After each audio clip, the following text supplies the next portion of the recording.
Hello there.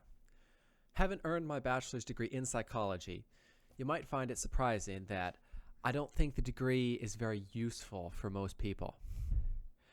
To understand where I'm coming from, let's begin by looking at some of the reasons that I hear people cite as reasons for pursuing a degree in psychology, and we'll look at what I see when I hear these reasons. So the first reason out of the three I'll talk about is that psychology is a generalist degree. It's very useful in a lot of different places because you work on communication skills, you work on an understanding of people and how they behave, and that basically all professions require interacting with people. So psychology should be useful in all of these different areas. And while there's some truth to this, the issue is oftentimes people with a psychology degree are lacking discipline-specific skills that employers are looking for. So let's say, as a psychology bachelor's graduate, you're looking for jobs in some sort of business-related field as your first position out of college. And you're qualified for the job, you meet the requirements, you have the experience you're looking for, but you're up against people who were business majors, who have discipline-specific skills like coursework in economics, who understand how that works, who have had courses in management and understand how they manage people and what's going on there. They may not have any practical experience in it, but at least they have this theoretical understanding of it. And another aspect of this is that oftentimes people in business or nursing or pre-med, some of the people that you compete with, take psychology courses. And for a business major to compete with a psychology major, it doesn't take all that much. Because really, the most relevant aspect of psychology to business is social psychology. Well, my undergraduate, all you needed to do to take social psychology was to take introductory and then to take social psychology. That was it. You have 2 courses instead of a whole major, and you get all the business-related content area-specific coursework and knowledge that an employer in that field who's looking to hire that type of person might think is more valuable than the additional expertise in psychology, which, I mean, talking about abnormal psychology, that doesn't really apply. And if we're going into this business field, biological psychology doesn't really apply, or anything like with research methods. It could apply, but typically no. They're hiring other people for that type of position. So that's the first reason. The second reason is that psychology is an interesting field, and arguably it makes us better people. And this is often done through understanding research, so conducting and interpreting research, just understanding how the Wakefield study, which linked autism to the MMR vaccine, being able to understand and articulate how that study was flawed, how it's been redacted, and that no one except, I think, Dr. Wakefield, who's no longer a doctor, supports the findings of that study. I mean, there's a lot that can be gained from understanding research and what's going on, and understanding graphs and tables and numbers, and understanding what our p-value means, and all the nitty-gritty that goes into statistics that you'll see on this channel. The other aspect is that we get to see bias as we're building research. So social psychology brings up some biases, but really we get to see, as we design research, how does our design of this influence the outcome? Is there something we didn't take into account that's giving us the results that we ended up with? And I think that's very valuable. And to counter that, I can't say there's anything wrong with personal development. I think that's probably the biggest reason to go to college, is to become a better person, to be challenged and to understand where you are and where you're going. I just think that the downside of it being interesting and making us better is that a lot of people pursue psychology. In my undergraduate university, psychology was the largest major by quite a bit. And that creates a situation where you have all these generalists who are going out and competing with people who are more content area specific, and there are just so many psychologists. Yes, there were people I graduated with who went on to work for Amazon who were just awesome people who were really, really, really good at what they did, and it turned out great for them.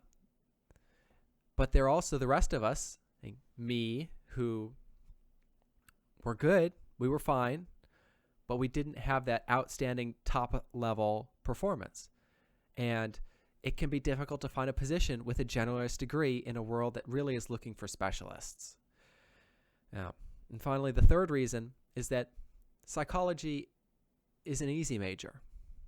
Well, that it's easier than some of the other ones that you could pursue, like chemistry or biology or pre-med or kinesiology, where they have these courses that are very, very difficult. I can't remember a single semester going by where I didn't hear people complaining about A and P, so the anatomy and physiology course that people in kinesiology, nursing, and pre-med had to take. It's a difficult course. You have to understand where muscles attach and the bone structure and how things move and how everything is connected and works together. That's a lot. That's a lot to know. Or in chemistry, you have organic chemistry. I remember hearing so much about how terrible that course is, and I've yet to hear anyone say that that course was easy. And really, I'm not saying that there is no challenge in psychology, because I went through courses that were difficult. My senior thesis, my undergraduate thesis, was challenging, and there were courses in theories of counseling that really pushed me and really forced me to spend a lot of time trying to understand the material. However, when I compare that to what these other majors that I've listed went through, they had to put in far more effort than I did to earn their A's and to get through the courses. And when I compare my time as an undergraduate student in psychology with the year I spent teaching elementary special education, the year teaching was so much more difficult. And that's going from, 17 or 18 credits into that position. It was so much more difficult keeping up with lesson planning and my reporting and dealing with behavior issues in the classroom that they just don't compare. Teaching was so much more difficult. And then even looking into this last year as a graduate student in general psychology, the amount of effort I've had to put into these courses is far greater than I had in undergraduate.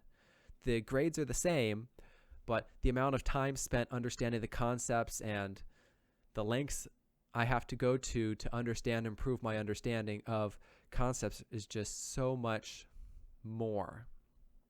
And so while I think that psychology does have challenges, it's not as great as you could find elsewhere. And I think that's important because one of the ways we grow is through adversity, through our challenges. There's a topic or a subject matter called post-traumatic growth. It's related to PTSD or post-traumatic stress disorder.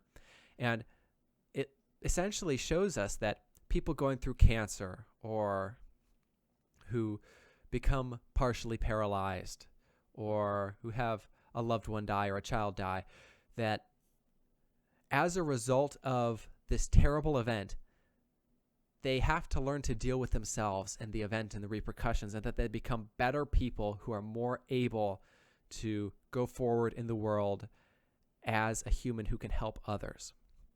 And I think that while you will find challenges in psychology, it's not, by no means is it easy, is there no effort, but it's easier than the other options. And from where I stand now, I wish I had gone with something that would have pushed me further as an undergraduate as compared to waiting more until my career after my undergraduate and then with my master's degree. So I think that really these are the reasons why I consider psychology to not be great for everybody. I think that it's great for people who want to go on to advanced degrees in psychology, but that for the rest of us, I think it's something we should supplement whatever our primary degree is. That maybe you get a minor in psychology, or you take the relevant courses or the interesting courses to you, and that you can get many of the benefits of psychology, probably not all, but many of the benefits of psychology, while maintaining the benefits of something else, or rather avoiding the downsides of psychology, where it is more challenging to find a job and to argue how you fit the job because you have these generalist skills and you're competing against specialists. So really, if I had to say one thing, it'd be, I wish that they would rename psychology into pre-psychology, because really it is a lot like pre-med in that it is designed to prepare you for further education in a field rather than succeeding in life immediately after graduation. There you go. Those are my thoughts on the bachelor's in psychology and why I think most people shouldn't pursue it. If you have any comments or questions, go ahead and leave them below. I'll get back to you on them. And I hope that this has been helpful for you in understanding where I'm coming from and in choosing to pursue or not pursue a bachelor's in psychology. Cheers.